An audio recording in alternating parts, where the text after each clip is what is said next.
요한복음 14장 1절에서 11절 말씀입니다.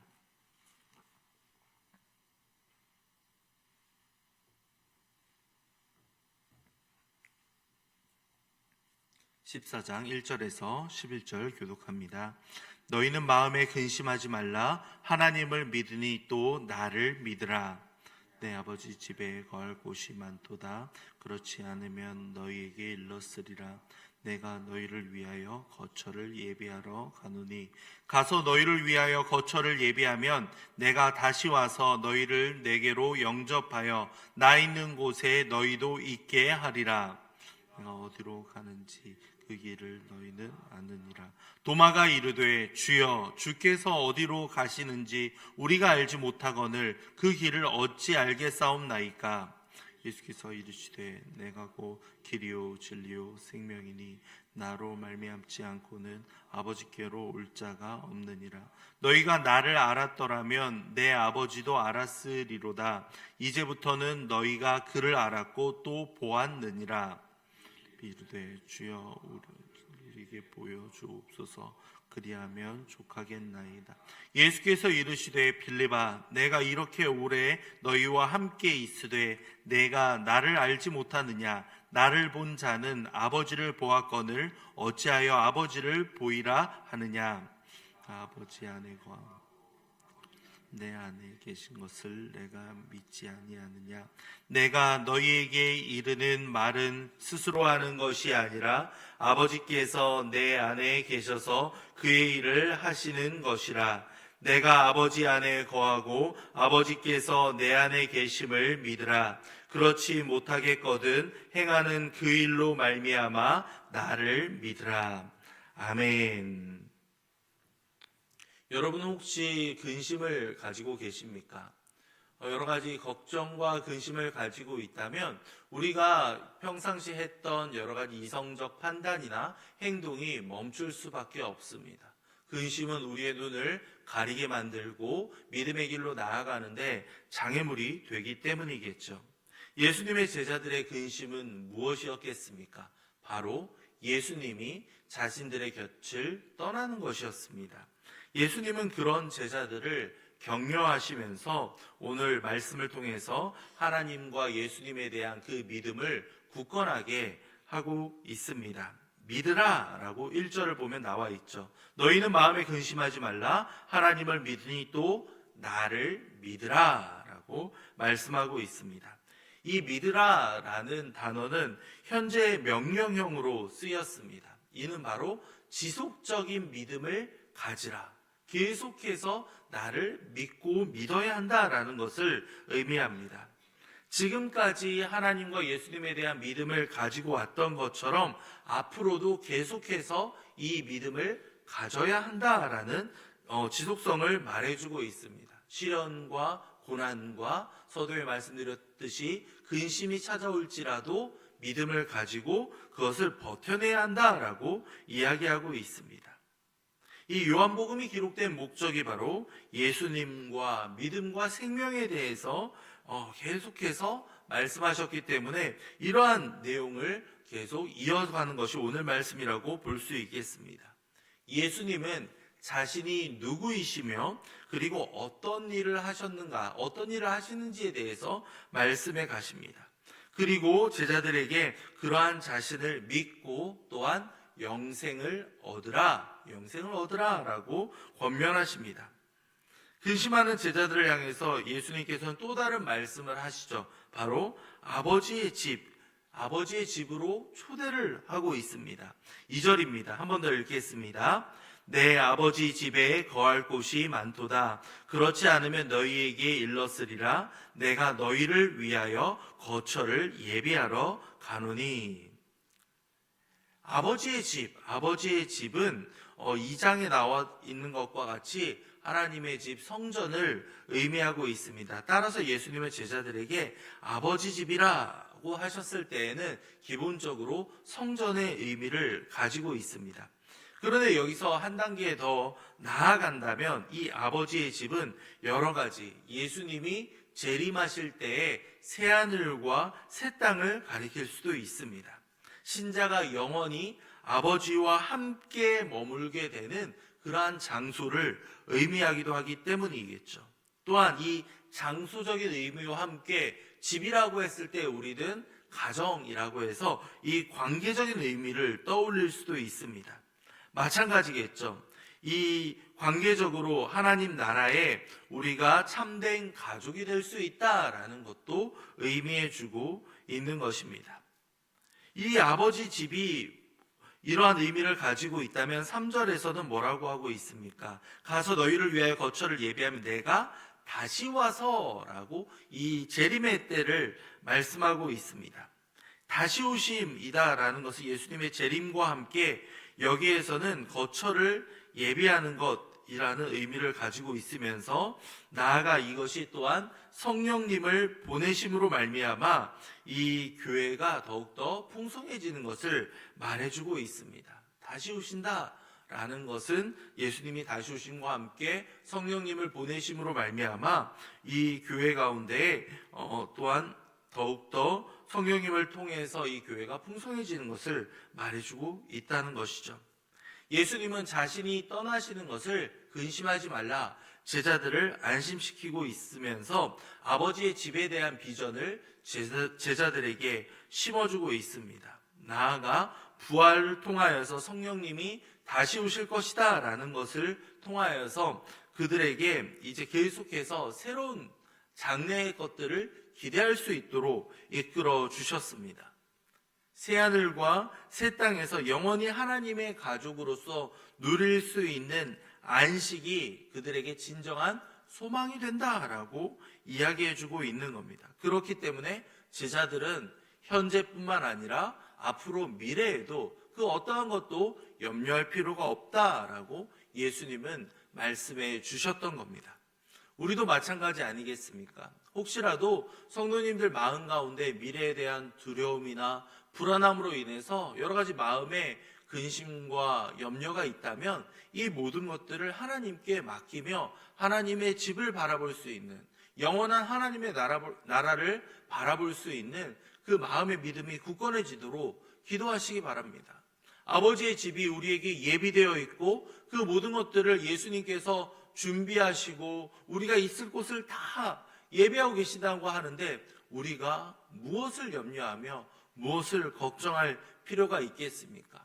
이곳에서부터, 현재에서부터 하나님이 주시는 그 평안함을 누리고 그 평안함이 더욱더 커져가서 아버지 집에 우리가 거하게 되는 그 순간까지 우리는 계속해서 믿음을 가지고 우리가 또한 안심하며 기쁨과 평안함 가운데 머무를 수 있다라고 말씀하고 있습니다.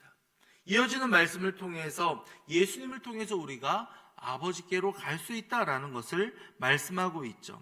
4절부터 7절까지의 말씀을 보면 길이라는 표현이 나오면서 이 길이 무엇인가에 대해서 말씀하고 있습니다.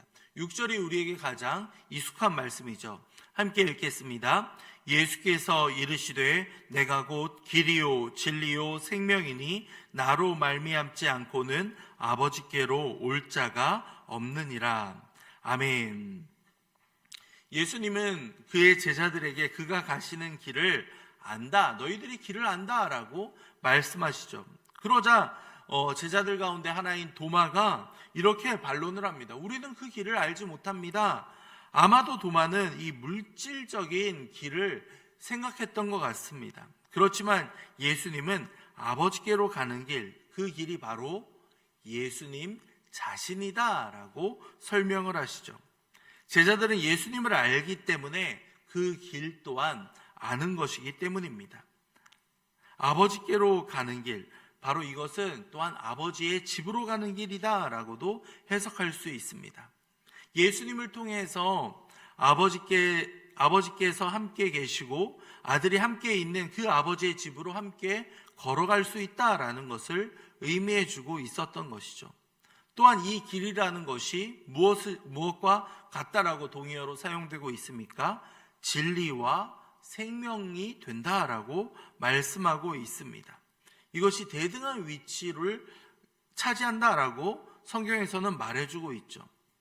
도마는 길에 대해서 질문했는데 예수님은 그 질문에 대해서 답을 하시면서 그 길을 뭐라고 설명을 하십니까? 바로 아버지께로 가는 길이 되시는 이유가 바로 그분이 진리와 생명이 되시기 때문이다. 바로 이 진리와 생명이 원래 아버지께 속해 있는 것이기 때문에 이 진리가 하나님께로부터 왔고 하나님의 말씀이다 라는 것을 알려주고 있는 겁니다. 생명 또한 하나님께 속해 있는 것이기 때문에 이러한 예수님께서 진리를 드러내시고 생명을 주시는 분이다 라는 것을 이 상황을 통해서 예수님은 설명해 가고 있습니다.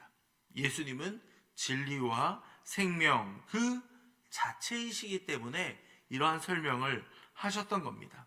그렇기 때문에 우리는 예수님을 통해서 하나님께로 갈 수 있습니다. 예수님께서는 우리에게 진리를 계시해 주셨고 생명을 주기 위해서 사람들에게 우리 모두에게 와 주셨습니다. 진리와 생명이신 예수님을 통해서 우리는 하나님을 만날 수 있으며 무지와 죽음으로부터 진리와 생명의 길로 나아갈 수 있는 은혜의 길이 열려지게 되었습니다. 그렇기 때문에 우리는 예수님을 길이요 진리요 생명이다 라고 고백할 수 있는 겁니다. 예수님을 통해서 하나님께로 나아갈 수 있으며 예수님을 통해서 성령 하나님 안에서 교회 공동체를 이루며 또한 마지막 하나님 나라를 우리는 기다릴 수 있기 때문에 예수님 안에서 우리는 하나님을 만날 수 있는 겁니다. 마지막 8절부터 11절까지의 말씀을 보면 예수님을 통해서 우리가 아버지를 보았다라는 것을 알게 됩니다. 예수님을 통해 우리는 하나님을 알 수 있고 나아가 하나님을 볼 수도 있습니다. 예수님은 하나님의 아들이시기 때문에 하나님을 계시할 수 있습니다. 예수님은 하나님의 성전이시기 때문에 그 하나님의 실제 모습으로 오신 그 예수님 안에서 나타나게 되었던 겁니다. 예수님께서 길과 진리요 생명이 되시기 때문에 그 근원이 되시는 하나님이 그분 안에서 자연스럽게 나타났던 겁니다. 예수님과 하나님은 이처럼 완전한 연합을 이루십니다.